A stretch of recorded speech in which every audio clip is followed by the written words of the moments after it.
Hello, college football fans. Welcome to episode 119 of College Football Throwdown. I'm your co-host, Alex Schmitz, and today I'm joined remotely once again by my dad, Peter Schmitz. Hello, college football fans and Husker fans. Hello, everybody. Yes, we're back to our usual routine of recording this online after our in-person podcast from last week over the Thanksgiving break. Thankfully, we'll have more in-person podcasts coming up as I'll be coming back home for the holidays this year. So we'll be able to chat about the bowl games and the semifinals and all that fun stuff when we're in the house together. That sounds awesome. Mm-hmm. And for those of you who are listening to us for the first time, we are a father-son duo, a podcast by college football fans for college football fans. And we are here to talk about the conference championship games today, as well as the final playoff rankings, who ended up being in those two semifinal games for the college football playoff, as well as all of the coaching news and news with our favorite team, the Nebraska Cornhuskers, that's happened. You know, these past 2-3 weeks of college football have been really wild. That's for sure. Absolutely. It's just crazy. It's like there is almost a frenetic pace to everything. There's an instability almost. Right. Well, I do kind of wonder, obviously last year was such a weird year with all the COVID restrictions and everything. Do you think some maybe coaching changes that people were thinking about then, but, they didn't want to do it in that year, now all that stuff's kind of getting released this year? It's like pent up. Right. Yes, I think so. And then there's also this whole thing of everybody was talking about, all these sports programs were going to have to be on an austerity program because most of these major universities, because they lost a huge revenue chunk in this past season, because some of them, you didn't play as many games, number one. Your television partners probably didn't give you a full paycheck. I don't know all the details of what ESPN and Fox and all those channels did in terms of making special arrangements for the COVID year last year. You lost all your revenue for attendance, not just in football, but in every sport. So it was a huge drain on every athletic department. Huge, right? And so the thought was austerity. Everybody's going to have to play it lean for a while. And then this year happened. Yeah, it's like Nebraska's the only one being austere, it seems like. Right. Well, we are out of step with everyone else. That's for sure. Well, the other program that seems to have gone with a little bit of forethought and wisdom is Notre Dame, which we'll get into a little later. But before we do that, we need to open a beverage, my son. That's right.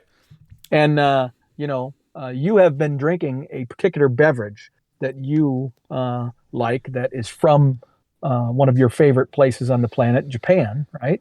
Yeah. And you gifted me one of those beverages when we were together. I am going to open that baby and drink it. It's the Sapporo, is how you pronounce that, right? Yes. Sapporo? Sapporo. Yes. Beer. That's how they would All say right. it. All right. And this is my last one here at home. Okay. I've got my own. So here we go. Okay. There we go. It's bottled, so it doesn't open quite the same as a can in terms of noise, but cheers, my son, to the Sapporo. Yes. Cheers. The other program I think that was a little bit more austere, as you put it, was who we talked about last week. Florida, right? Gilling Louisiana's right. Billy Napier. I'm not sure how much they paid him, but I'm sure it wasn't the crazy money that we've seen flying around with some of these other guys. Right. And frankly, as I look to, the instability of the Nebraska coaching situation, I suspect that's the direction we're headed to, is that more austere approach. Because I just think this is crazy. And I think if schools continue to do this crazy stuff, then politicians are going to get involved even more than they are now, to the point where there's going to be some real outrage from a lot of people who are not necessarily fans of athletics and college athletics, and thinking it's gotten too big for its britches. And they're going to end up losing their tax-exempt status. And that is going to be huge for all these programs. So the NCAA needs to have a big-time meeting and get all these people to get on the same page. They can't tell you, hey, we're going to have a salary cap or something or whatever, but they're going to have to get all these presidents from these universities that make up the NCAA and get them on the same page. Because if they don't, then bad things are going to happen to the circumstances that create college sports as we know it. Mm-hmm.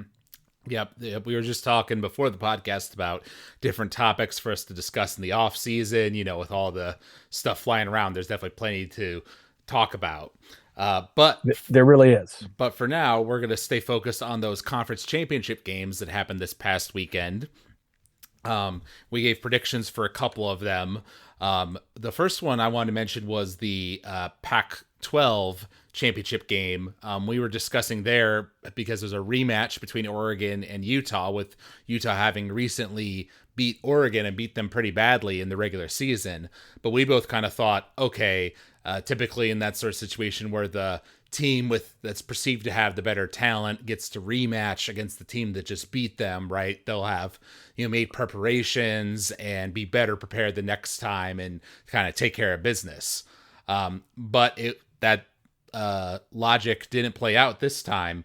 Ended up being another Utah victory and another pretty dominant one of 38-10. Yes. I would say that Utah is playing some good football here at the end of the season. It's one of those situations where I think Utah is way undervalued by people nationally because, again, they're part of the Pac-12, which only a fraction of the nation watches because their games tend to be later in the day, and they just don't get the eyeballs. They don't get the awareness, and especially a team like Utah from within the Pac-12, which has been consistently good but seldom great, right? And so Oregon is the flashy one that gets attention, and yet they weren't able to, finish the deal. Yeah. Well, and I saw some people commenting saying this looks like a team that isn't playing for their coach because they know that he's gone. And as it turns out, their coach, Mario Cristobal, didn't end up leaving for Miami just after that game, pretty much. So they must have knew something was up, right? They seem to have been aware that some dialogue was going on or something, because it does that explains a lot, right? It could explain a lot. It could explain a lot for sure. Then in the we'll briefly mention here the ACC. No Clemson this year in the championship game for the first time in who knows how long. And then there being Pitt versus Wake Forest. And Pitt had a nice score to win the game of 45-21. I didn't end up watching any of that game. Did you catch anything about it? I didn't either, and I may go back and watch it for obvious reasons a little bit later. But yeah. And I would have predicted a Pitt victory. In fact, I don't remember whether we even picked that one or not over Wake Forest, because I didn't think much of Wake Forest. I thought Wake Forest was one of those teams that whose record and situation was better than their actual team, and so they were going to get exposed at some point, and I think Pitt did that. Mm-hmm. Yeah, I kind of think that's what happened there too. And then there was in the Big 12, Baylor versus Oklahoma State, another one of those rematches, except this time Oklahoma State was the one that beat Baylor in the regular season, and Baylor was getting their shot at the higher ranked team. Right. I only ended up catching the end of that particular game leading up to the SEC championship game. But it was an exciting ending where Baylor scored, but they were only up 21-16, and Oklahoma State had some time left on the clock. And for an odd reason, Baylor's coach kept calling timeouts while Oklahoma State was driving, I guess to, give his team time to recuperate on defense, because Oklahoma State was being pretty successful at getting lots of first downs. But at that point, you would think that time is more important than, talking to your team necessarily. It ended up being where Oklahoma State went for it on like fourth down with almost no time left, and the guy was literally inches away from the pylon. They show the pylon cam, and the football is like right in front of the pylon, but he doesn't quite touch it. So Oklahoma State was so close, but they couldn't quite pull out the comeback. Well, that's the thing, is that Baylor had control of that game in many respects. It seemed like, I mean, it looked like a repeat of the Nebraska Iowa game. It was going to play out right in front of our eyes again. I was glued to it. I watched a lot of that game, which is why I didn't watch some of the other games in the early part of the day, because I was watching that Big 12 game. But yeah, I mean, frankly, for 3 quarters, Baylor was a dominant team. I think, if not going into the fourth quarter, certainly very late in the third quarter, it was like 21-3 or 24-7 or something like that going into the final quarter. So, I mean, Baylor had control of that game, and then they didn't. Right. They left off the gas. They looked very Nebraska-like in how they handled their fourth quarter. Yep. Well, Oklahoma State almost came back. Yeah, so the final score ended up being 21-16. I'm pretty sure we didn't give a score prediction, but I thought Oklahoma State was going to win that. So that was a bit shocking to me. And I thought that too. Now, I will say that, I am very impressed by Baylor's coach. I loved his comments after the game was over. He's just a really impressive guy, and he has his head on straight, and the message he's given to his team, I thought, was just right on. He wasn't going to let any perceived, snubbing from the committee or anything. He wasn't going to let any of that bother him, and he wasn't going to let it bother his players. And he had a great, healthy approach to the whole deal. I was just really impressed. Nice. Yeah, I know you were saying as well that defensively they basically came out with a particular formation, or like daring Oklahoma State to run the ball. They were. Yeah. And Oklahoma State couldn't do anything about it for 3 quarters. Let me see if I can explain this really quickly to you and our listeners. So Baylor came out in a defense in which basically they had 4 defensive linemen and 2 linebackers in the box. So they only had 6 people in the box. Okay. Then they had their outside linebackers and their corners basically covering in quarters coverage the field. Okay. And then they had 2 safeties, high safeties in the back. So you basically have almost a man-to-man type of arrangement underneath a 2 deep zone. And that sounds great in concept, except usually, i.e., I think I made the comment that if you ran that defense in the Big Ten, you need 2 things. You need 2 super stud safeties, all right? Because they're going to have to be able to read a play correctly, and when it's a run, be hauling ass down the alley of their 2 sides of the field and make tackles close to the line of scrimmage, or you are going to give up a run. I mean, people are going to be able to run on you. Quarterback's going to be able to run on you late in a pass play. I mean, there's just not enough people in the box to defend, right? So you need superstars at safety, and they had them, at least against Oklahoma State, because they were doing it, man. They were stopping people when they try to run it, they would stop them often enough to keep Oklahoma State from being able to move it down the field. And yet, whenever somebody was deep, they were double covered. It was amazing. Yep. Came in with a smart game plan. Yes, he did. It was very impressive. Mm-hmm. And now we're getting into the 2 games that we predicted. There's the Michigan-Iowa game, our kind of surprise Big Ten championship matchup. And we both predicted on the previous podcast that Michigan would win. I predicted 45-24. You predicted 38-17. So, kind of like Michigan was going to win, but Iowa would put up a valiant effort, basically. The final score, though, ended up being something quite different, 42-3. I will caution that score does not exemplify how close the game really was for, 3 quarters, because I believe it was only like 21-3 going into the fourth quarter.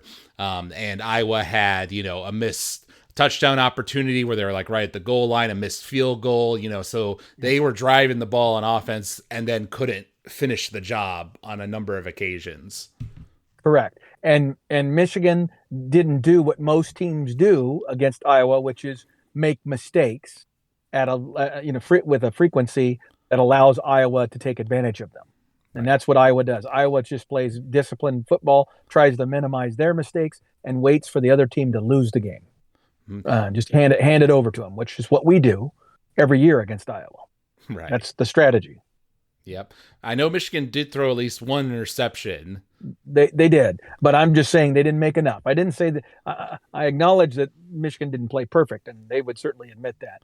But that's the Iowa strategy: is hang around, keep it interesting. But yeah, even early in the game, Alex, I don't know if you were watching at the very beginning, but one of the first drives, Iowa drove it down the field, and they ran this play, and I believe it was their fullback was frankly open in Oh, the end zone, and the quarterback overthrew him just by maybe a foot and a half or something, but he was open. well, And I think that was one of those trick plays, right, where they threw it to like his wide yes, receiver, and the wide receiver overthrew him yes, a little bit. hmm you're right. It was that. It was a flea flicker. Yep. Yep, yeah, and that was like, yeah, Iowa's first drive of the game, and they nearly scored.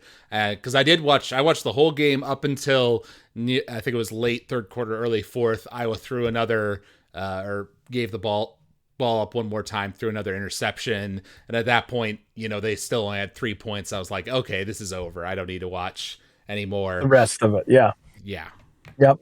But Michigan played well, solidly, and did what they were supposed to do. And I think I may have said last week when we did our podcast that even though I was giving Iowa, Michigan, that credibility of being somewhat tight because of the way that Iowa tends to play the game, I said there was history in this game, the Big Ten championship game, that once one team kind of gets on a roll, oftentimes it just kind of unravels, right? And it ends up being somewhat of a blowout.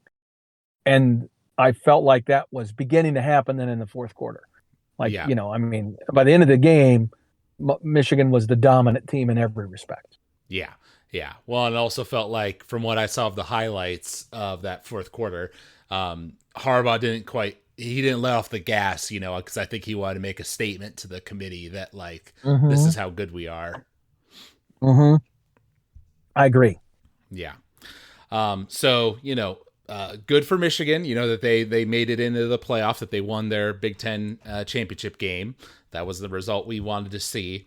And then, of course, there was the big game in the SEC, number 1 versus number 3, Georgia versus Alabama, a matchup that everyone had been looking forward to all year, with kind of bit of quite opposing storylines coming into the game, right? With Georgia being the sole undefeated team, throughout the whole year, except for Cincinnati. And Alabama, with all of Alabama's usual talent, but struggling, in many games, having nearly lost, come so close to losing against Auburn just the week before, right? So we were both saying that Georgia should be able to win this game. I predicted a lower scoring 24-17. You gave it to Georgia 31-24. But we did both mention that, this is Kirby Smart going up against his mentor, Nick Saban, and Kirby Smart had never beaten Nick Saban before, and that curse might come back to bite him. And, of course, that's what ended up happening on Saturday. Well, yeah, and basically it became a talent thing, right?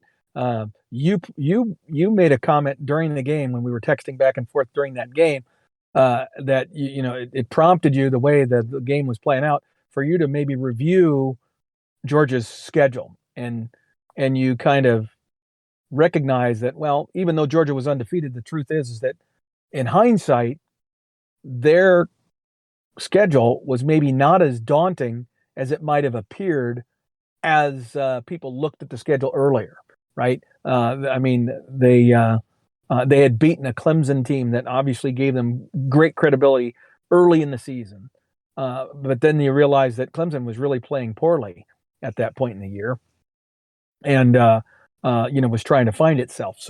So maybe that victory didn't have quite as much water, and then you start realizing that their biggest wins in the conference were really some teams. I mean, a couple teams that had fired their coaches, right? Like Florida, Right. And and also Arkansas. Kentucky. They did, and yeah, Arkansas, Kentucky were good wins, but neither of those teams are going to be looked at and viewed through the same prism as Alabama. Right.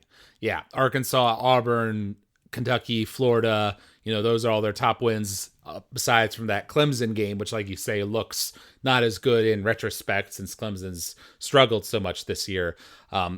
And this, of course, this is my first game, the first game of the year where I watched Georgia, and the one where I really wanted them to win, because, of course, I didn't want Alabama to, get in again and kind of muck up the playoff committee. If Georgia had won, it would have been a pretty clear cut, how things would have played out. But their offense just looked so anemic. And then their defense, which has been praised as like the best defense in the country. In a decade. Right. No, people were calling this a once in a decade defense. Right.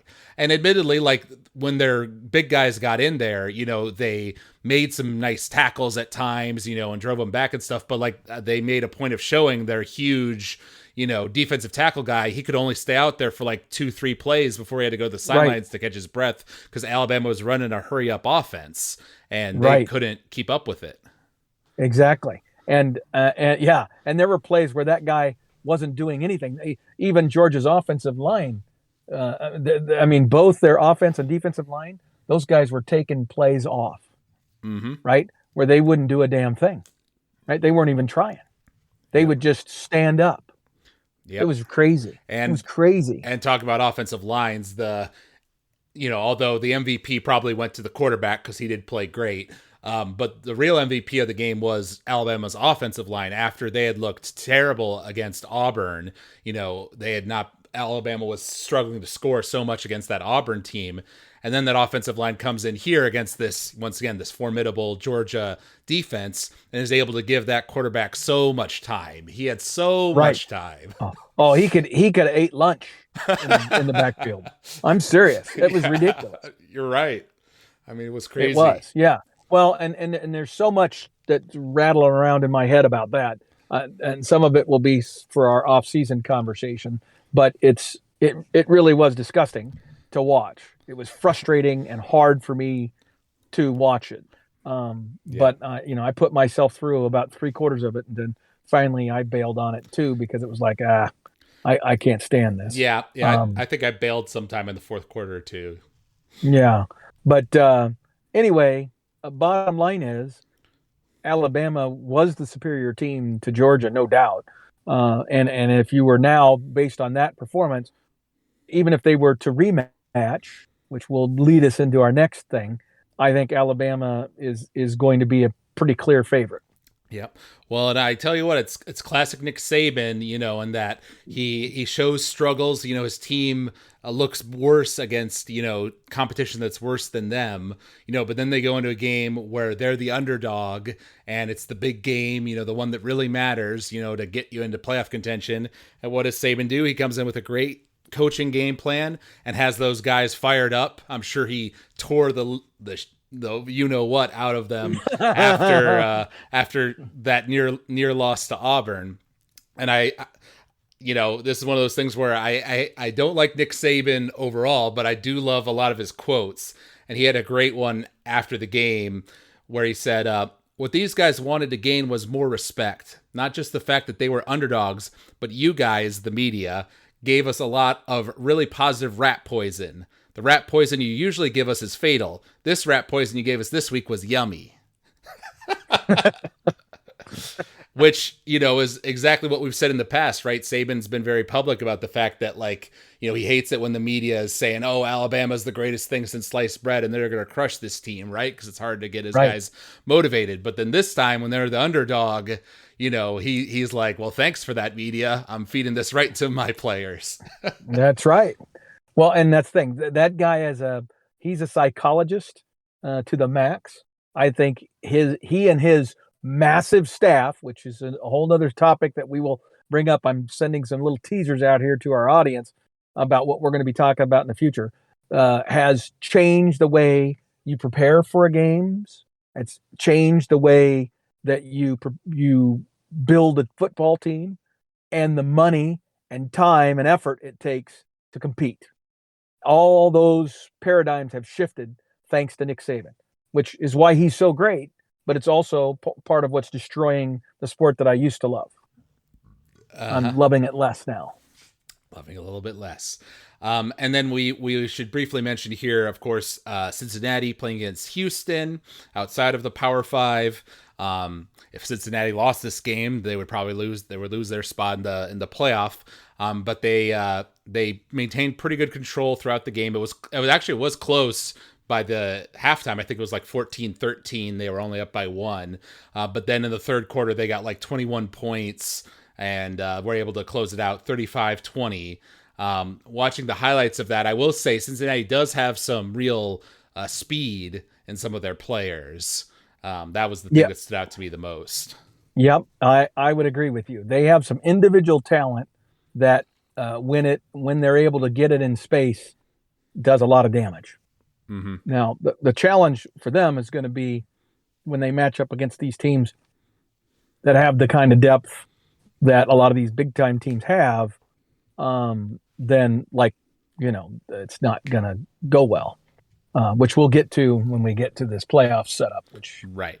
And so on the previous podcast, we talked a bit about, how we thought the playoff rankings would go based off our predictions for the games. And if Georgia were to win, it seemed pretty clear. If everybody won that was expected to win, then it seemed pretty clear that it was going to be Georgia 1, Michigan 2, then like Cincy 3, and then probably Oklahoma State 4, right? Because they were like number 5 last week. And if they had won their Big 12 title game, they probably would have been in over a Notre Dame that didn't play a conference championship game, right? But Correct. Of course, Bama beating Georgia kind of screwed all that up. So then the question became, okay, are they going to put Georgia in because they're a one-loss SEC team that's been, at the top this whole year, even though they didn't win their SEC championship game? And of course, the answer to that question was yes, which wasn't hard to predict given the past behavior of the committee. And it admittedly, not unfounded, I think, this year, because it would have been different if there was like an undefeated team, in the Big sitting 12 on the outside or whatever, sitting on the outside, right? But everybody else had at least 1 or 2 losses. So it made it a bit easier for them to do that, I think. Yeah, well, I would agree with you. Where I have and maybe this is our moment, we're not going to talk about the games anymore. We're going to start talking about this whole college football playoff thing. What I have a problem with is the positioning of everything. Okay, so here would be my argument would be like, why would they have moved Alabama to number 1 just because they beat Georgia? Because Michigan's only got 1 loss. They're the Big Ten champion. At one time, there were like 4 or 5 Big Ten teams in the top 10 or 11 in the country, during the midseason. Okay. And so why would they automatically move Alabama ahead? They're not supposed to be doing the recency bias is supposed to be eliminated from this. And yet they jump Alabama ahead of Michigan, even though Michigan had a dominant victory in its Big Ten championship game over Iowa. They had just the previous week beaten a top 4 ranked Ohio State team. Okay. And Michigan's only loss was to a very good Wisconsin team, where Alabama lost to a Texas A&M team that wasn't very good, that was not ranked. Well, sorry, you mean Michigan State. Excuse me. You're right. Michigan State. Michigan State was ranked, right? And in fact, in the final poll was still ranked in like the top 12 or so, maybe even top 10. That's my argument. Why in the hell, when their only loss was to number 10 and every other game they won, including winning a number of top 10, top 25 matchups, right? And Alabama gets pushed in ahead of them, even though Alabama lost to an unranked Texas A&M. Why? Right. Well, so interesting. In the final rankings, it ended up being Alabama 1, Michigan 2, Georgia 3, Cincinnati 4. Right. Michigan State was 10, and Texas A&M was number 25. So well, there you go. Yeah. See, so why in the hell did they move Michigan ahead? And then to make matters worse, why in the hell does Georgia only drop to 3? Because they did everything they could to make sure that they can have their all SEC final. That's why. Well, here's my thinking, because as soon as it was clear that Alabama was going to win against Georgia, I was thinking, okay, so Alabama and Georgia are both going to be in, but they're going to do the rankings in a certain way so that Alabama and Georgia don't have to play each other right away, right in the semifinal. Yeah, and I think that's crap. That's the wrong motivation. I don't want to have that in the goddamn finals. Pardon my French. I don't want that in the finals, because guess what? You've just now made the national championship game a regional contest that's nothing more than the SEC championship game, and no one's going to watch. I'm here to argue that all Big Ten, ACC, Big 12, and Pac-12, especially Big 12 and Pac-12 teams and fans, should boycott the national championship if it ends up being Georgia and Alabama, because it is a crime that they did not set it up to guarantee that Alabama Georgia rematch would be the semifinal, so that there was a guarantee that there would be somebody other than an SEC team in the championship. Because you just gifted Alabama a near automatic win. Alabama is going to be an overwhelming favorite in everybody's eyes except that Cincinnati ball club and their fans. They're going to be an overwhelming favorite in that matchup. Overwhelming. Okay? And that's crap. Alabama should have been playing Georgia. Georgia should have been at least dropped 3 spots to 4th. And they should have matched those two guys up in the semifinal. The fact that they didn't is driven by the money partners, the television and revenue partners who wanted it this way, because they want to build their brand, which is SEC. The ESPN is their moneymaker is the SEC. And that's what they wanted, and that's what that damn committee gave them. And it's crap, because in my opinion, Michigan should have been 1. Then you could have left everything the same. Let Michigan play Cincinnati. Let Michigan play, Georgia. And then Alabama would have been 2. Cincinnati should have been 3, and Georgia should have been 4. So the same matchups. But Alabama or Michigan is playing Cincinnati, and Alabama's playing Georgia. That's what I meant to say. Right. However that works. Well, okay. Well, actually, what you said at first, which was was wrong. I know. Well, no, but what I was going to say was what you said first was Michigan 1, Bama 2, Cincinnati 3, and then Georgia 4. Which would have created the same matchups that we got. Right, exactly. That's honestly that's kind of what I thought they were going to do. I thought that was the more natural way to rank them, because I knew that they were not going to they were going to figure out Georgia a way. Fall. Well, yeah. Well, right, and because I'm less SEC conspiracy here than you, in terms of like that they well, I'm sure that maybe they do want the SEC, those two teams to fight each other in the national championship for ESPN. That may be true, but at the same time, I mean, it wasn't that competitive of a game. Like Alabama, was pretty dominant over Georgia. Pretty dominant. Right. Absolutely. So I don't, I think we'd be in like a situation like that Alabama LSU, championship game from way back in the early days of the playoff, where it wasn't really that interesting. My point is, in all these situations, they have the ability to manipulate and massage a little bit, and they've done it every damn year. That damn committee has done it every year, because they're able to use all these different variables and have the eye test, which can always be the default thing that, these two teams were really close but razor thin, but the eyeball test and what our committee members believe this was the right. So they're able to manipulate that in any way they wanted. So you cannot tell me that committee didn't want to have those two matchups for the semifinals, leading to a final that is going to be a regional, I don't give a shit final. Well, but here's the thing.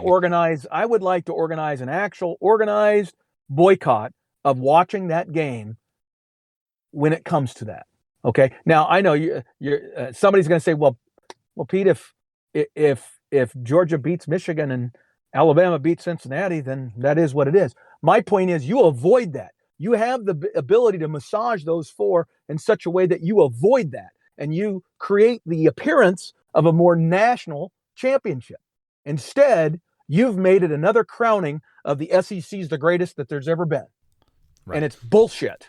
Well, that's not what the CFP was designed to do. Well, here's my argument. Okay, they wanted to avoid having Alabama and Georgia play against each other guaranteed in the semifinal, right? Because we literally just saw that game, and like we said, it wasn't that close, right? If it had been a really close battle to the death, maybe it'd be more interesting, but it wasn't.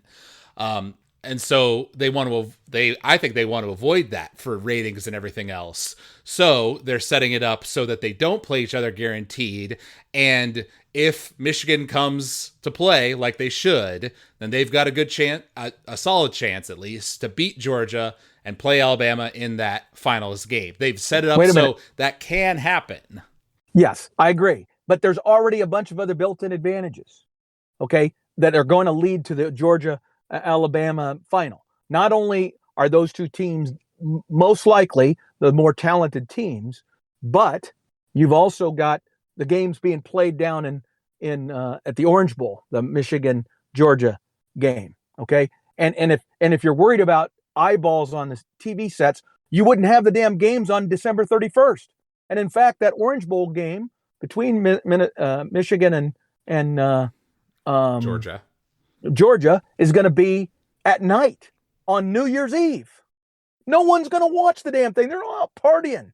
They're all out celebrating the new year, looking at this damn 2021 with the COVID year and looking forward to a much better 2022. Trust me, people are going to be ready to celebrate and look in the rearview mirror to 2021. So it's going to diminish. So they've screwed up from the very beginning by scheduling these two semifinal games on the 31st. They already did this once during this contract with CFP, and it was a disaster. The ratings on those games were horrible compared to what they had been just the previous year and in years since, where they moved it back to New Year's Day. So this is a horrible, horrible idea. So if you're going to have a uninteresting matchup, then the semifinal would have been the time to do that. So put that damn Alabama Georgia thing, and if you're the Big 12 or the Pac-12, who have been left out of this Final Four a lot. I mean, the Big Ten's been left out a couple times too, but these other conferences have been left out even more. Okay, it's basically been the SEC and the ACC, and occasionally Notre Dame or a Big 12 team, and Oklahoma.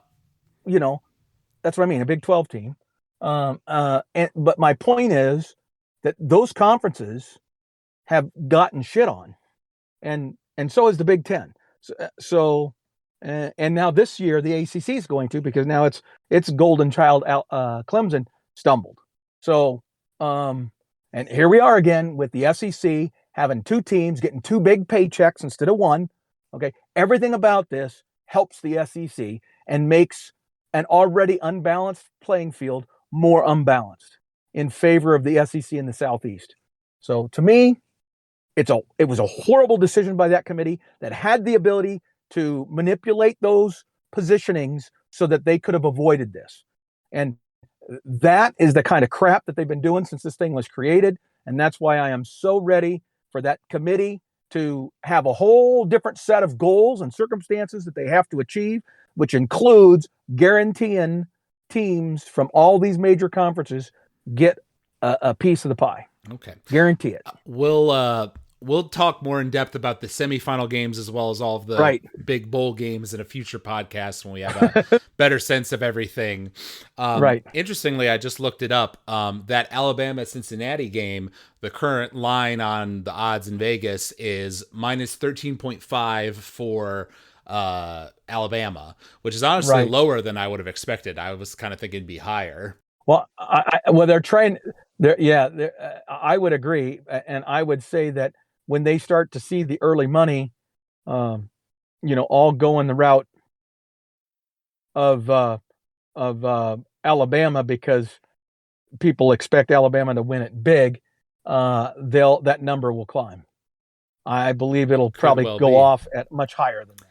And another interesting thing in the world of college football that happened this past week or so is that there was a meeting internally with the NCAA about playoff expansion. You know, that topic, which kind of Yes. it was on everyone's minds earlier in the year, and then it kind of got paused because of all the conference expansion Well, stuff.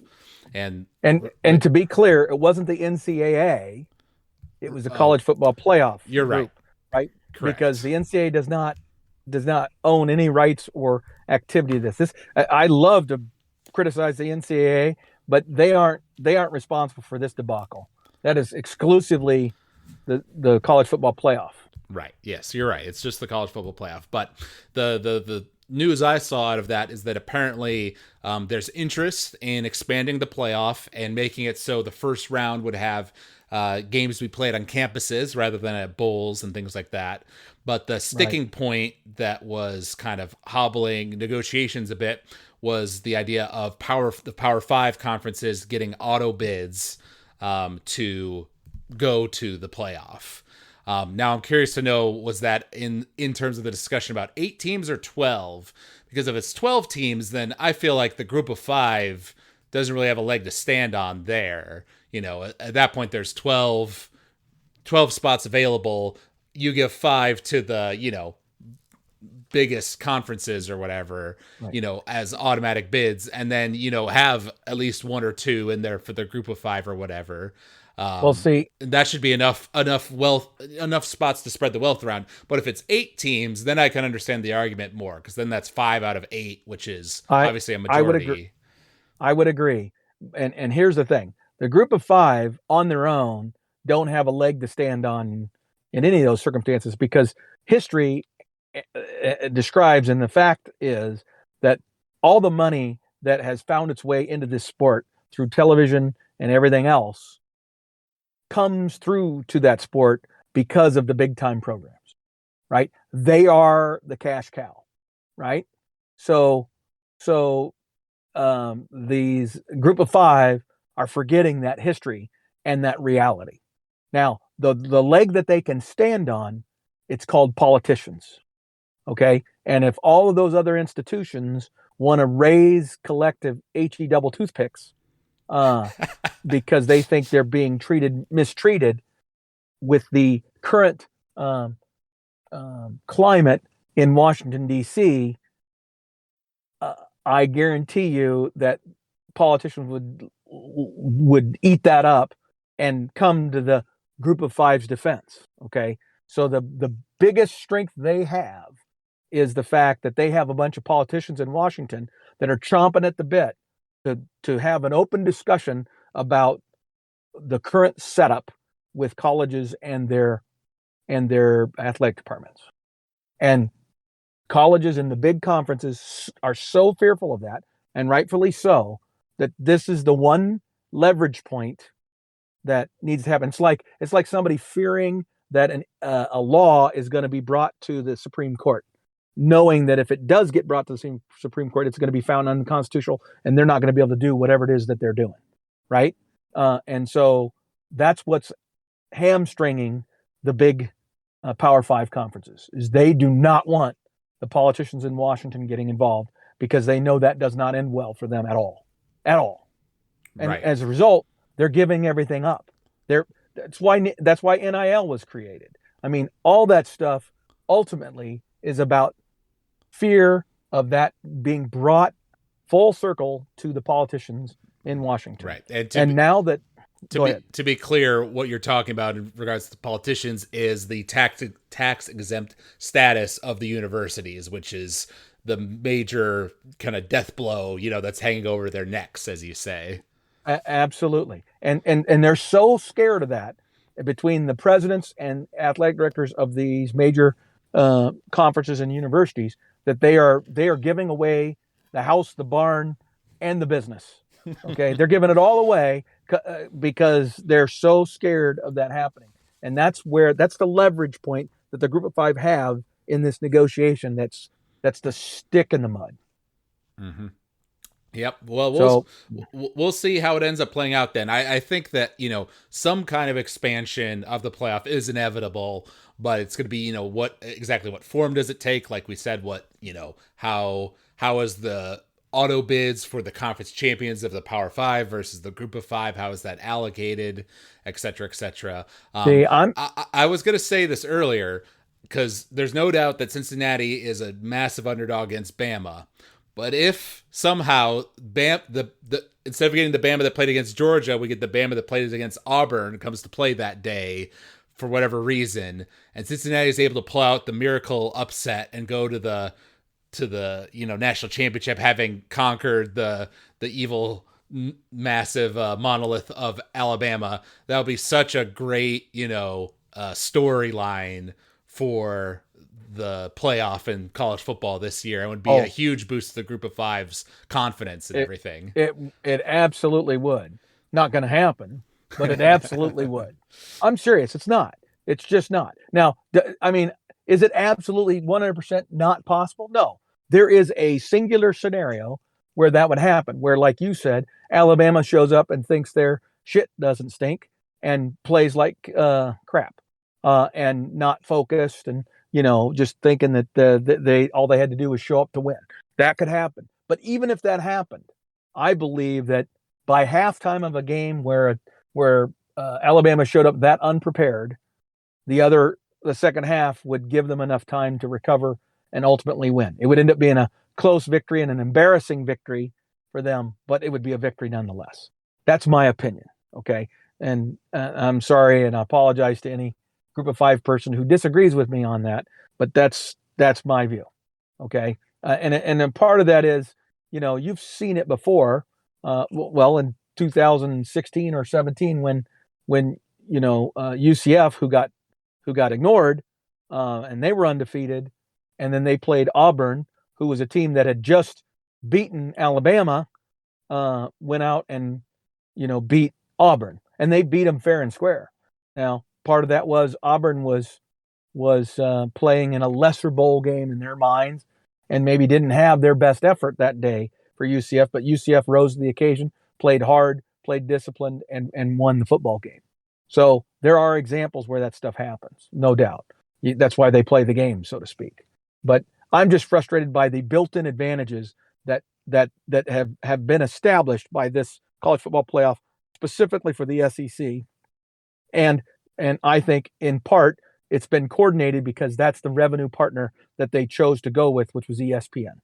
And ESPN needed, especially at the beginning of the college football playoff, they needed the SEC to be the dominant conference because in just the years prior to that, the Big Ten had walked away from ESPN and went with Fox and their own Big Ten network. And so this was a power play. It was all a power play. Mm-hmm. And I've never trusted it since then. All right.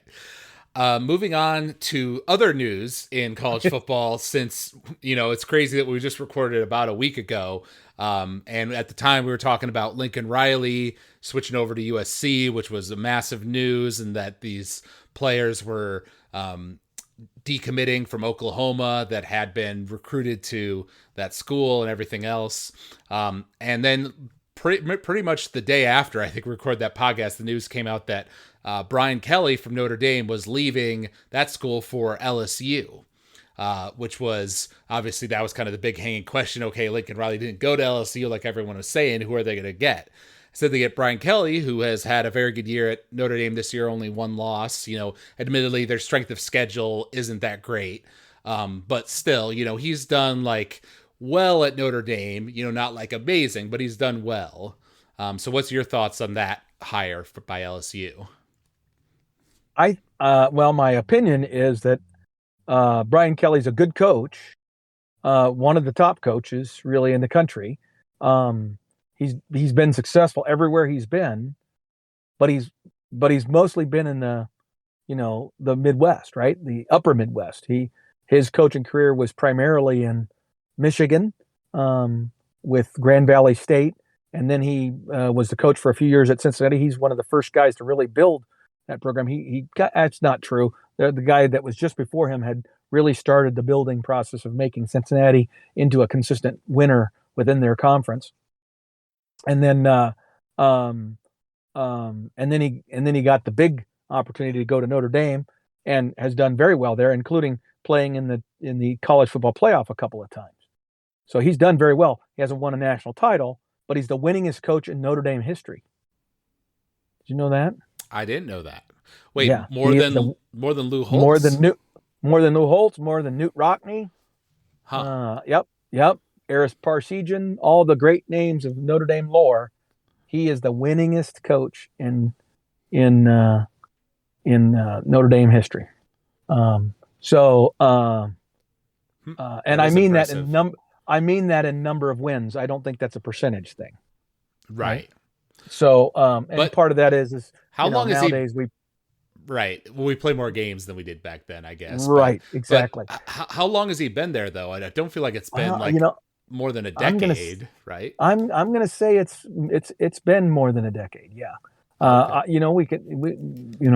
You got a computer in front of you, look that up. But anyway, I just think he's a bad fit for Louisiana. He just doesn't seem like a Cajun to me at all.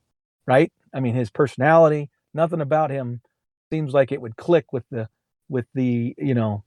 because I mean, Louisiana is a different breed, right? That's a whole different culture. And that was one of the things about the previous coach at down there at LSU. He was one of them, right? And so he was able to recruit very well locally because he really could sell that. Hey, I'm one of you, right? Now he left as much for off the field issues as anything else, but he also had begun to lose, which goes back to the old adage that if you win, boy, people will turn their head on just about anything. But as soon as you start losing, if you're doing stupid stuff, then that will come back to haunt you at that time. Yeah. And that's been played out over and over again. I have two notes. Apparently Brian Kelly got there to Notre Dame in 2010. So it's been 11 years. 11 years. So there you go. And then I saw a pretty funny video of him like talking to the students at like a basketball game or something, and he starts talking in a Southern accent, which he clearly is. It's clearly not native. That became very viral and was hilarious. That is funny. That guy, I mean, how stupid. Don't try to fake it, man. So yeah, that was pretty sad. Yeah. And that's just the thing. I just don't think, and now like he's having some decommits and some people are abandoning ship because they're looking at what life's going to be like under him and realizing that maybe they're not excited about being a part of that. Right. So he may do very well because again, he's a very good coach. I mean, he won multiple national championships at Grand Valley State in Michigan, and then he went to Cincinnati and did very well there. And then which led him to the led him to the Notre Dame job, So he's been a very successful coach, no doubt about it. Didn't you say that his like LSU's current starting quarterback even went into the transfer portal? Yeah, I just read that just a few hours before we started our podcast here, that both he, who is already at the school and was the starting quarterback this past year, or maybe just part of the year, because I think they did have multiple quarterbacks that started. So maybe he was the odd guy out. I don't know the exact circumstance, but a highly regarded quarterback nonetheless. And he just put himself in the portal. And his brother, who was a recruit, a commit to LSU, decommitted as well. Right. And then they promoted their current defensive coordinator that was at LSU, Marcus Freeman, to fill the role of head coach. For the bowl game? I'm sorry, for the this is for Notre Dame. Sorry, not LSU. Oh, I messed that up. Yes. Okay. Yes. So, a little bit similar to Florida, who we talked about last week, who got Billy Napier. They're not breaking the bank on this particular one, right? They're promoting someone from within, somebody who seems to be well respected within the program and a solid coach and everything else, but not one of these 5-star big name hires. Well, he's not a big name hire only because he's too young to have the resume to be a big name hire, but he has a great reputation as a fiery and competitive recruiter. His players love him. And I think the athletic director and president of Notre Dame recognized that they had a gem right there on the staff. And so as soon as Brian Kelly announced that he was leaving, they didn't bat an eye. They immediately said, no problem. Notre Dame is in a great place. Everything's fine. We're going to do very well. We're not concerned. Right. They did not miss a beat. So number one, I think they kind of anticipated this was going to happen. Maybe even were already thinking about it because, Brian's time there was growing a little bit stale. And he had some issues while at Notre Dame. So I don't think it bothered them at all. I really don't. And they had a plan. Yep. So boom, they didn't miss a beat. I was very impressed with how Notre Dame handled that. Yep. Seems that way. And then, of course, after last week, right, with Lincoln Riley leaving Oklahoma, we knew that Bob Stoops already at the time, we knew that Bob Stoops was probably going to step in for the bowl game, at least to coach them there. But there was the question about a more long-term fix. And they have since decided that Clemson's defensive coordinator, Brent Venables, is going to be the new head coach at Oklahoma. Not too shocking there because I believe Brent has a past history with Oklahoma, and he was one of those coaches on Dabo's staff at Clemson that you knew was going to get a head coaching opportunity at some point. So this seems like the fit. And Brent had actually interviewed for a number of head coaching jobs. He had been a finalist for many, many head coaching jobs over the last 5 years or so. So Brent was a guy that clearly was in the market to become a head coach, was a great defensive coordinator, had done very well there at Clemson, built a name for himself. And even when he was at Oklahoma, he had a good reputation. He's a fiery competitor. In fact, you might see video of him where he has to have a guy who literally hangs on to his belt loops to hold him from running on the field. I mean, it's like a full-time job to keep the guy from going frenetic during a game. He comes from the Bo Pelini school of intensity, and is just a nut.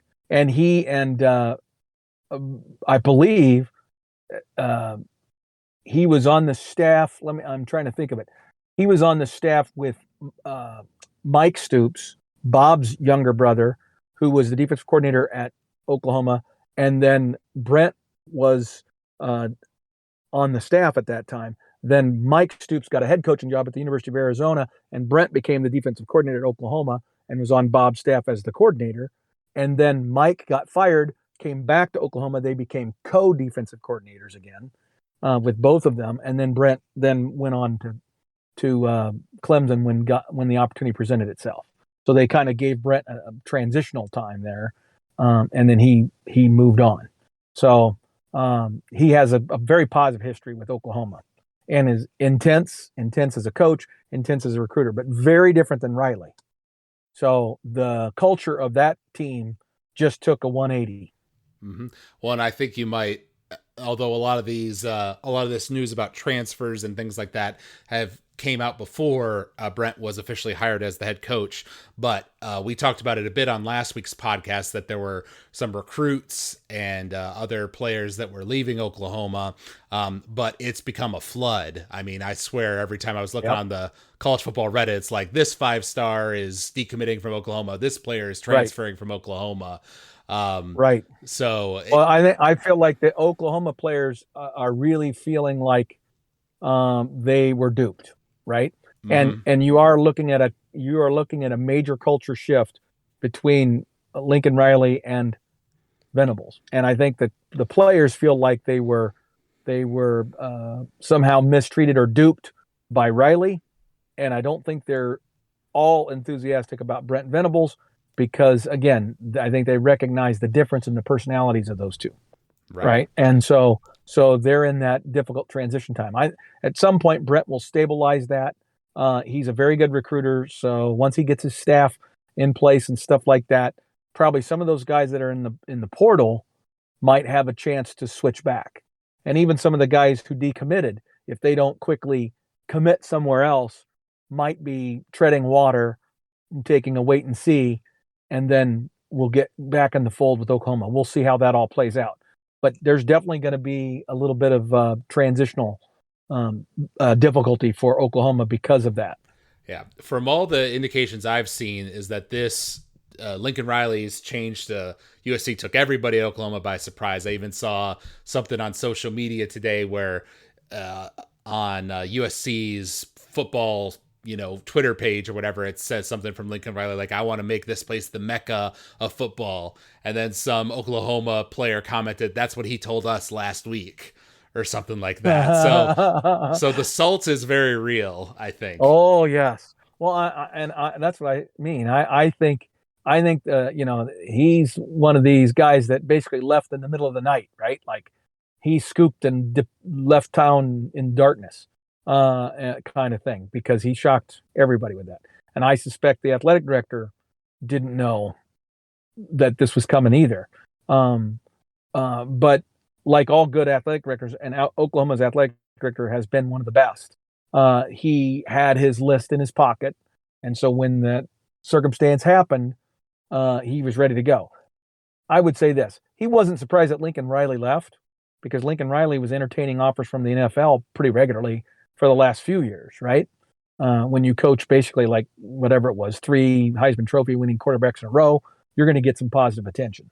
He thought he was going to lose him to an NFL team, which probably led him to believe that if that was going to happen, that wasn't going to happen until January, right, or even February, right? So I think the timing is the part that maybe Joe wasn't ready for. Right, because it was like the day after the Oklahoma State game. He was gone. Oh, that's right. It was the day after the Oklahoma State game, not the conference championship, right? Because they were in it. Play in it. Yep. They didn't play in it. Yep, because they lost that game. So there you go. Exactly. Wow. And then crazy. Yeah, it is crazy. And we mentioned this earlier, but in Miami, they ended up firing their coach Manny Diaz after a 7-5 record this year, and they hired Mario Cristobal from Oregon. So that's why we were saying that those players may have known that their coach was leaving when they were playing that Pac-12 championship game and not giving it their all.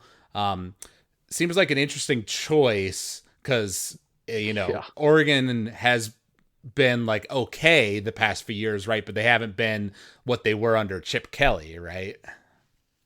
That is true. But the thing with Cristobal was he is a recruiting machine. Okay. And Oregon was kicking butt on the recruiting trail and just building a bunch of talent. Now he was showing himself to be only an average game day head coach at this point. But when you have the ability to sell, your product the way he could sell the product, the hope and expectation from Oregon administration and fans and everybody, and even the national media, was that eventually all this talent that he's accumulating is going to start paying off for him, right? Which is usually what happens. And this day and age, man, you got to get talent. And that will be part of one of our future podcasts when we talk about why is Alabama so successful. And we'll get into the whys on that. But Cristobal was a great recruiter, and he immediately was paying dividends for them. And keep in mind that they were they were in the mix last year. Did they not win the Big Ten championship, or they were the best team and then they lost in the championship game to Washington or something last year? In the Pac-12, you mean? In the Pac-12, yep. I think that's the way that played out. But that Oregon was expected to be the winner, but then lost unexpectedly in the championship. I don't remember all the details. Bottom line, though, is Oregon's talent infusion was already paying dividends in terms of them having good records and having a level of success. They were still being disappointing ultimately because, again, that game day coaching wasn't there consistently enough. But Cristobal he's from Miami. That's his home. I don't know if he's a graduate of University of Miami, but he coached there previously. He understands the successful culture that it needs to be created.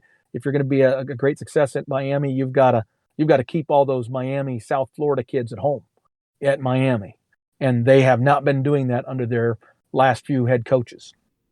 Mm-hmm. And so that's what Mario's going to go down there and try to do. But I would totally agree with you that this is a strange choice by Cristobal. I understand why Cristobal or why Miami went after him. But I don't understand why he would choose that if he understands everything that there is to understand about Miami and about Oregon. So there must be something more that I don't see, because from the outside, he made a bad choice. Right. Miami is a athletic department that's really struggling, not just from a performance standpoint, but from a money standpoint. They don't have the blank check of Nike like Oregon does. Mm-hmm. Okay. Yeah, that's what I was thinking about, because like at Oregon, you've got all the little perks and the fancy uniforms and all the money coming in from Nike and everything. So you're giving all that up if you're going to Miami. Exactly. And Miami's a small school. It's a private institution, very good school academically, but their facilities suck. I mean, they suck even by ACC standards or general Power Five standards. They suck, and compared to Oregon, it's night and day.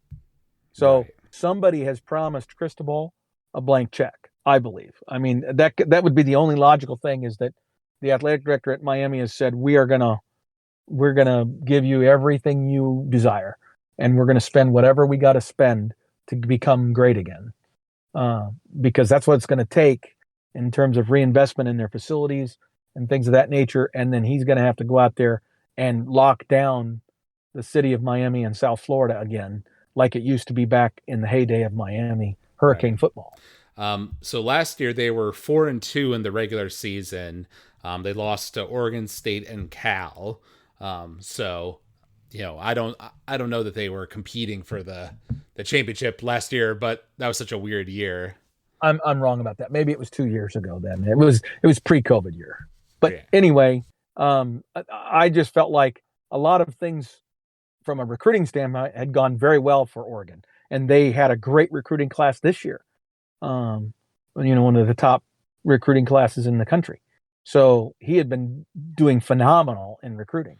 Right. And you mentioned before the podcast that one of the top choices, it seems like, to replace him at Oregon is the current coach of Baylor, who you were praising so highly earlier. Correct. Yeah, he's on the list, which he's on everybody's list at this point, right? Because of what he's done at Baylor and what he did before he was at Baylor. He has been a absolutely spectacular defensive coordinator at a number of top colleges, Wisconsin, LSU. When they won the national title, he was the defensive coordinator for them. And then he got the Baylor job, and he took a Baylor team that, if you'll recall, was in the midst of controversy because their coach had been accused of, basically protecting athletes who had been accused of rape and just all kinds of horrible things, right? So you would have thought that would have crushed Baylor's perception for a number of years, but he came in there and within a few years had turned that baby right back around, and they were doing well, and won a Big 12 championship already. So he's phenomenal. He's one of the hottest commodities in the coaching market, if you ask me. Mm-hmm. So I guarantee you that Nike's going to throw some serious money. I mean, Oregon is going to throw some serious money at him, and he's going to have to decline it. Basically, he's going to just have to say money's not the only thing that matters to me, and I want to be at Baylor because I like where I'm at.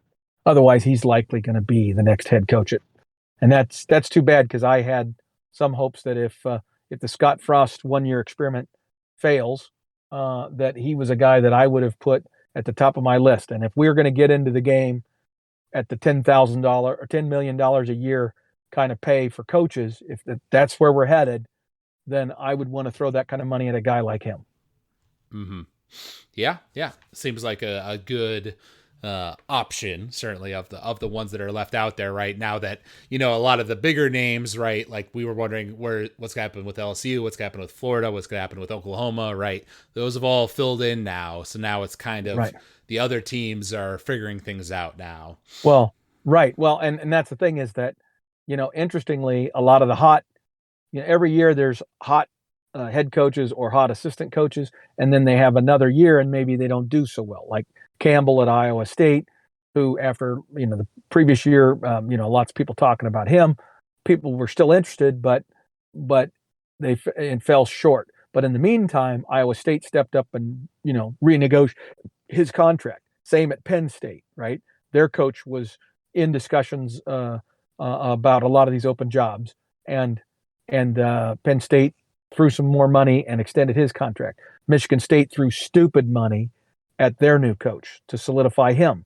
So now you look at all these major programs. The good news is that would lead you to believe that there's going to be stability among a lot of those top programs for the next few years, because they all have new coaches and they're going to give them all at least 3 or 4 years, right? So maybe next year will be a better marketplace to be in for Nebraska.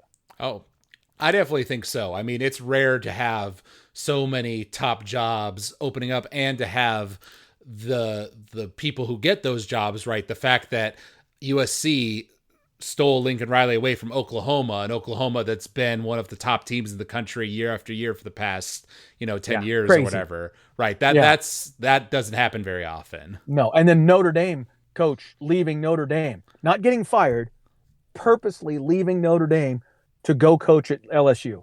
That is monumental description of the shift in college football. Mm-hmm. I mean, Notre Dame was the pinnacle of all jobs, right? Right. I Back mean, in the that day. was the thing, right?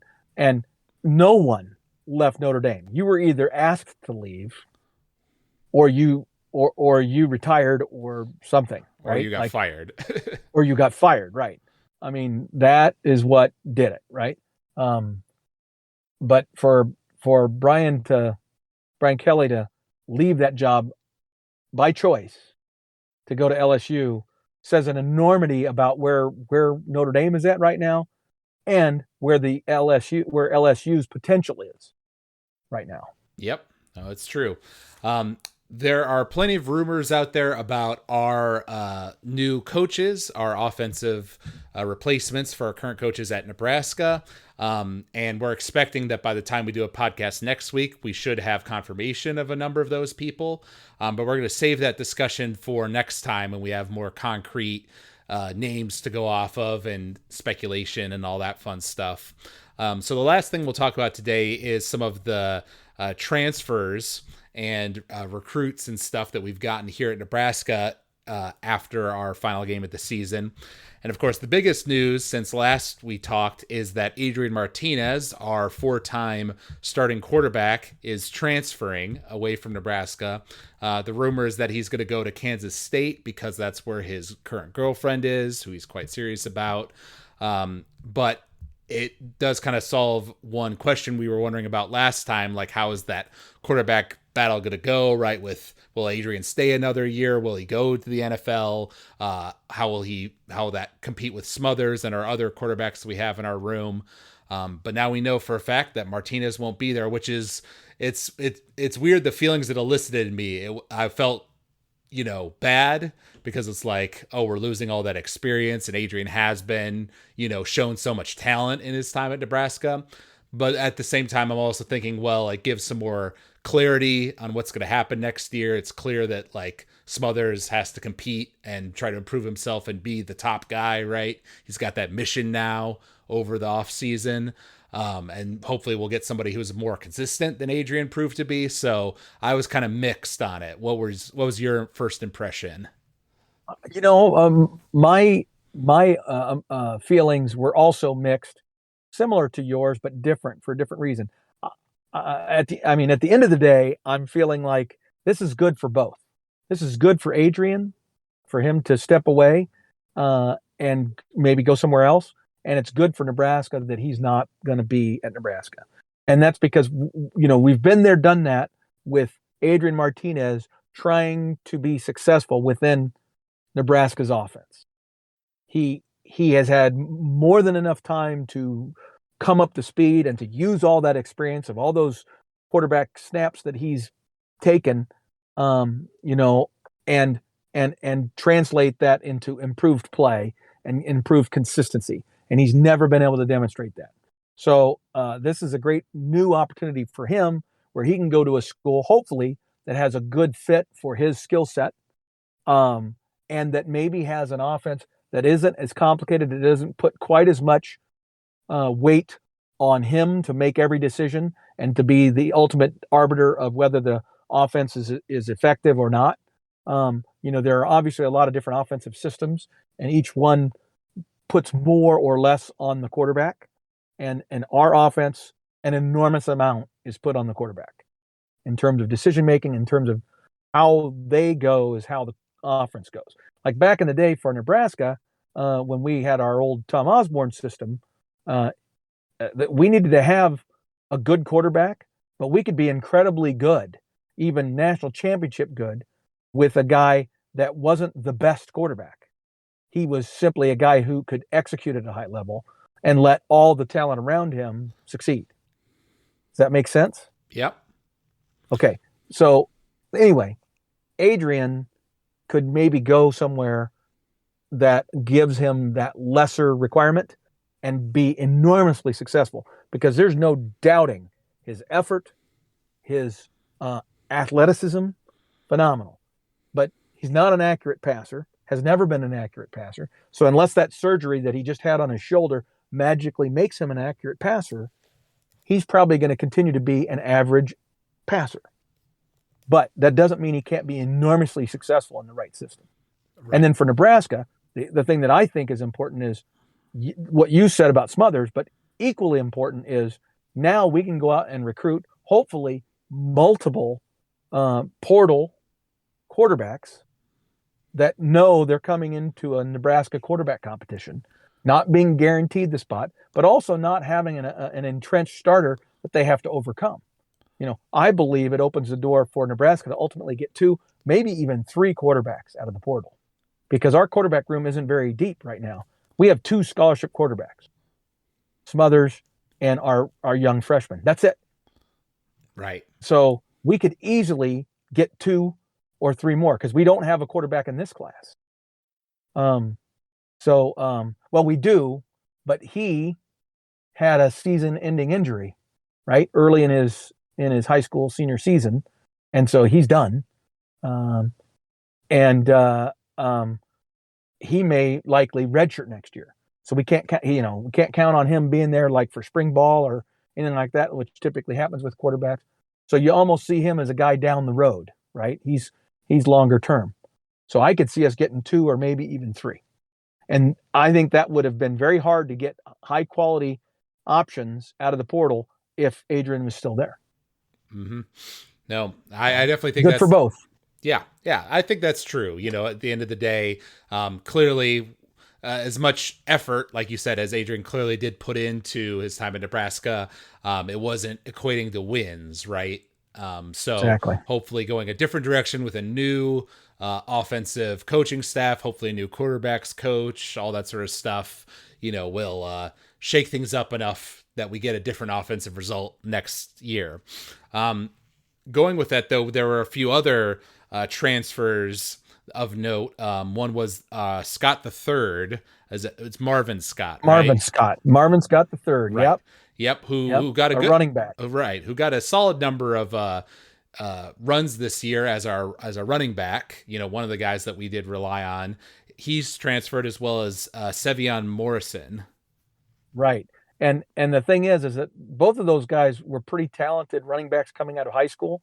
But neither one of them was able to see any consistent time as our starter, right? They got in and spot played, and they both showed some talent. I mean, the thing was our running back room was actually quite deep with talent, good talent. Not any one of them had emerged as the clear and obvious leader, right, of the pack. And that's why we had kind of the musical running backs. And I think the other thing that's probably a little frustrating for those 2 players and why they left Nebraska was as much about when they got their opportunities and how they got their opportunities as much as it was the number of opportunities. Our running back rotation with our previous coach, Ryan Held, who was obviously a great guy. They all liked him a great deal, and he's a great recruiter. because he compiled some great talent, but he couldn't use it, and he always had the wrong guy in at the wrong time. It was amazing how badly he managed the player rotation during a game. Right. And that's a huge part of your job as a coach. Right. Well, and I would say, I mean, the one who stood out overall on the year, right, was Johnson. But then he got hurt, in one of the later games. He got that concussion that he had to sit out games for and all that stuff. And Nebraska fans would have said to you, Johnson's not the guy you go with. He's the wrong choice, because his build was for him to be the changeup guy. He has pretty darn good speed, but he's thin, and he does not have the shoulders, and he's just not an every down guy in the Big Ten. In the rough and tumble, where you got to go and you're going to be playing against defensive ends that are 290 or 300 pounds instead of defensive ends in the Big 12 that are more like 255. Okay, just everything about the Big Ten tends to be bigger, and it's a very physical league, and so you need running backs that are very physical. And over time, we've observed that the great running backs from Ohio State and Wisconsin and Michigan and all the places that consistently have great running backs in the Big Ten, they're not small guys. They're big guys. And there's a reason for that. Mm-hmm. And so this guy should have been a spot guy. He should have been the change of pace guy for us from our regular every down guy. And we have Sevion and Marvin Scott were smaller guys, but short and stocky. They were of the build that could have been more of that power kind of option. But it's going to be interesting to see, because I'm concerned that we've got a couple of other players in that running back room that might also be likely to leave. Right. And we could find ourselves very thin there. And that's why that choice for replacing the running backs coach is going to be critical to that. Mm-hmm. That's definitely true. One piece of good news I did see right before this podcast, I think this is recent news, but apparently we just got a commitment from a 5-star kicker named Charlie Weinrich. So that's good news for me, because we definitely need some good kicker blood.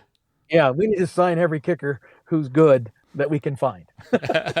Until we find one that actually is good. Yeah. But the thing I think I'll leave us on here is that we talked quite a bit during our podcast this season about how Scott did a good job of keeping the team together and still playing hard week after week, even though we had so many close, crushing losses. The morale of the team couldn't have been great, but he managed to get them to play hard pretty much week in and week out. But it seems here at the end of the year with, Scott's 1 year of time left, to kind of prove himself and the changes in coaches, et cetera, et cetera. It seems like some of these guys who you might have expected to kind of stick it out with him, if he's really their coach they really believe in, they're not doing that. They're transferring, they're going to the NFL early, et cetera, which is leaving us with a lot of room open for us to go to the transfer portal and get new people and sign some new scholarship players for recruits for next year and all that sort of stuff. So it's a little bit of a worrying sign, but it's also an opportunity if Scott and this new coaching staff can capitalize on it in this new world of college football that we're in. I would agree totally with your summary there, Alex. It's the new reality, and we have to manage it very, very well. The good news is that because that new reality exists, it allows a team to create a pretty quick flip on their talent and their depth that didn't used to be available to you.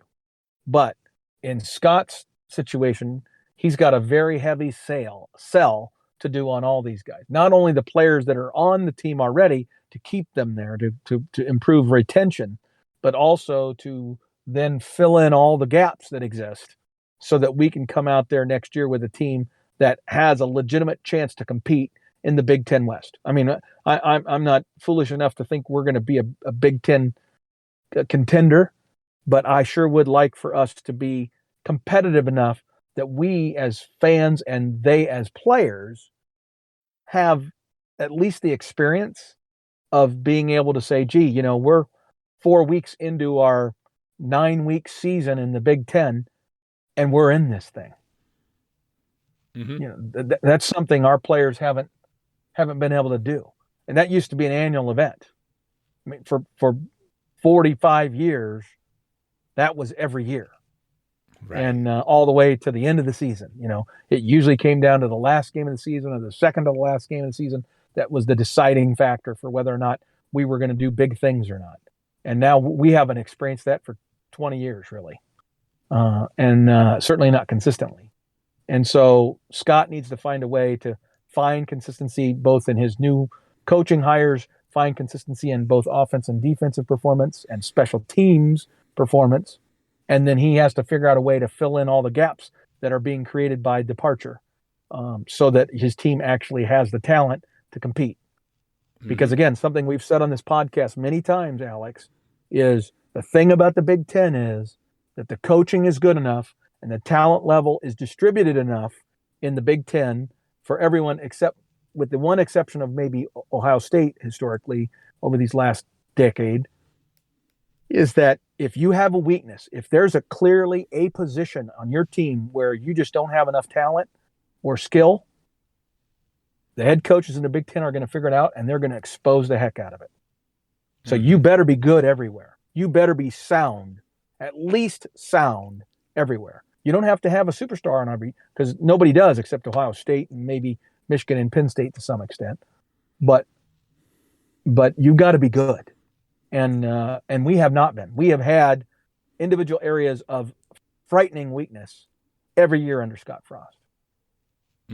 This year it was our specialists, our special teams areas, and it was the fact that we did not have a backup quarterback that we trusted. So we were playing a guy who was eating through a straw. Yeah. I mean, you can't do that and win football games. No, it's true. Well, and for Scott, since he knows, I mean, not to say that he can't just totally abandon looking ahead to the future years, planning for himself to continue being the head coach. But for him, he knows that next year is his year to prove himself. So, if he gets in some, transfer quarterback, right, from some other school that's already a senior, right, only has like 1 year of eligibility left, that's okay for Scott, right? Because he's like, I need one good year for sure. That's yes, what I got to plan on right now. And that's where I say, if I'm Scott, I am prepared to go after 3 quarterbacks. I want to give myself options. The 3 quarterbacks that I recruit, maybe 1 or 2 of them are graduate, right? They're 1 year hired guns. And then you have one guy that maybe is a transfer from the portal that's maybe only a sophomore or something. And then you're going to have your sophomore Smothers, and you're going to have your true freshman who redshirted this year going into next season. And then you're going to have your true freshman coming in who can redshirt. But you would have a quarterback room with 5 or 6 arms, right? Live arms that you can choose from. You need that if you're Scott Frost. And you'll worry about making that decision later after you see them all. But you darn well better use more scholarships than you probably are comfortable using on quarterbacks this year to make sure you have choices. That's true. All right. Well, this was a longer podcast, but we talked about a lot of different topics that we wanted to cover. And as we mentioned, we've got plenty to talk about in the off season. We'll be doing a podcast next week to go over our predictions for the semifinal games, as well as the big bowl games and all that fun stuff, as well as hopefully official news on Nebraska's new coaching staff. Still crossing our fingers for the special teams coach here at the Schmitz household. Yes, exactly. We'll see. Yeah. Yep. It is sounding like at least there is some possibility that Billy Bush might still be in the running, that he hasn't completely rejected the idea. So we'll see. All right. We'll see. We'll see. And we'll see if what new coaching, carousel chaos has happened in a week's time. Well, right. Because you still now have a great job, the Oregon job, open. And whoever gets that is probably not going to be a no name from nowhere university. It's going to be a major name. Like it wouldn't surprise me if a Dave Aranda, who's probably getting paid, $6 million a year at Baylor, doesn't get offered $10 million a year to go to Oregon. And you know what? If someone nearly doubles your pay, and offers you, the kingdom that is Oregon football, that might be a tough tough to turn down. Well, not to mention the fact that the Big 12 is losing Texas and Oklahoma, right? Right. Future wise, it's good from the perspective of like, you might have a better chance to win. Right. You might have a better chance to win the conference, but in terms of the money, and everything else. So those are other aspects to consider for sure. I totally agree. Totally agree. Though you are going to, if you do that, you're going to a Pac-12 with a Lincoln Riley-led USC, which is scary in its own right too. That is true. But better to do that now than 3 years from now after Lincoln Riley's established himself. True. And it might be quite interesting. I mean, this Lincoln Riley experiment may not go as planned for USC because of the way he left Oklahoma. He probably burnt some bridges. Oh, definitely. And not, I don't just mean with the players on the current Oklahoma team. I'm talking about all the coaches in Texas that have been huge sources of multiple athletes for him over the years and have really liked him, might view him differently now, right? So his ability to go back into his old stomping ground and recruit is going to be somewhat diminished, I believe, right? And then if once he gets out there in LA, if he struggles a little bit and say an Oregon, which is already a little further along talent wise and everything, we're able to get his goat early, then all of a sudden, the luster is off the pig. And then the next time the NFL comes a calling for him, which many people have said for a long time that Lincoln Riley's going to probably end up in the NFL because he's an NFL mind. He's a brilliant offensive coach. He's an NFL mind. And so those opportunities won't stop coming his way, at least not in the next few years. So what happens 3 years in if he's not quite got it going at USC yet and the opportunity to coach the Las Vegas Raiders comes up? You know what I mean? Like all of a sudden that might look appealing to him where he doesn't have to deal with high school recruits who you now have to recruit continuously for 5 years. I mean, that whole job of being a head coach has become so much harder, and how you're having to manage and keep all these kids happy with their NIL opportunity. I mean, Jesus, I would not want to be a head coach right now. It would suck. Your life would suck. You get paid a lot of money. You'd be getting paid, generational money for your family, but your life would be miserable. Yeah, it's almost like you don't like dealing with college age kids, Dad. Well, let me put it this way: if your goal is to use the sport of football to teach young men how to be better men, better adults, and better fathers, and and all that, all the great life lessons that this great sport of college football could teach you, so much of that is gone now, because now the tail is wagging the dog. Those kids control that coach far more than they ever did, and to the point where now the coach has got to modify so much of his behavior so he's not able to do the things that led to the personal growth of the athletes. And I think that's going to expose itself in these next 10 years as this all plays out. I think we're going to discover that the athletes aren't quite the same as they used to be in terms of their maturation as they go through the college experience. That's going to be diminished because of what coaches can't do. The only exceptions to that will be coaches like Nick Saban, okay, who are able to have a level of success that they can demand the old school respect that coaches used to get. Nick still gets that, but he's one of only a handful. And he's a dying breed, is what he is. That's true. That's true. All right. Well, if you all out there enjoyed listening to this podcast, you can reach out to us if you search for College Football Throwdown on Apple Podcasts or Spotify. You can leave us a rating or review there. Let us know what you think of the podcast. We'd appreciate that. You can also find us at huskerpete13@gmail.com and leave us a comment if you want us to read it out on the air or a question or anything of that sort. We always love hearing from the fans. So thank you all out there for listening. And thank you, Dad, for joining me for this episode. And until next week, go Big Red. Go Big Red.